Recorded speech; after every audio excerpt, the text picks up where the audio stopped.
Bismillahirrahmanirrahim. In Surah Al-Imran, verse 19, Allah said, Inna ad-dina indallah al-Islam. It means the true religion with Allah is Islam. Over 1,400 years ago, Allah has revealed the true religion of Islam to His messenger, Nabi Muhammad SAW, by the book of guidance of Quran, which long lasts ever after the end of the time. However, the teaching of Islam has branched over the time, and the act have created new sectors. The sectors called Deviant teaching. So, the topic that we're going to be discussed today is the Deviant teaching of Ahmadiyya, the comparative between Syariah law, civil law, and Indonesian law. For Syariah Code, Article 121, Clause A of the Federal Constitution states that there is separation of the jurisdiction for Syariah Code and civil code. Syariah matters and Islamic law fall under the state matters. Each state in Malaysia shall have their own jurisdiction and their own Islamic law.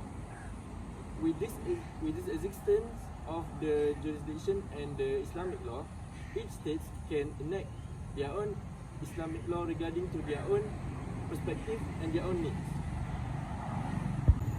For example, Syariah Criminal Offences of Johor 1997 provides 4 offences regarding such as false belief, false worship, and other offence that relating to the deviant teachings. Other preventative measures taken by the Sharia law also, they grant permitted only to the eligible person and qualified person to practice their teaching in public and private. Islamic administration falls within the state jurisdiction.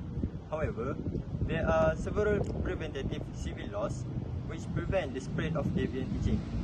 First and foremost, under the Federal Constitution, Article 11, Clause 4, which prevent the propagation of religion other than Islam to non-Muslim.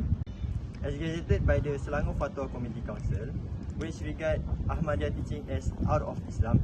Therefore, under the Federal Constitution, the spread of Ahmadiyya teaching and its propagation is forbidden. Furthermore, under the Federal Constitution, there are 2 freedoms, which are freedom of speech and freedom to form association. But it comes with the limitations according to the public policy, which provided under Article 10, Clause 2, 3, and 4. Other than that, there are several civil laws which prevent the spread of deviant teaching, such as Sedition Act, Police Act, Societies Act, and Penal Code.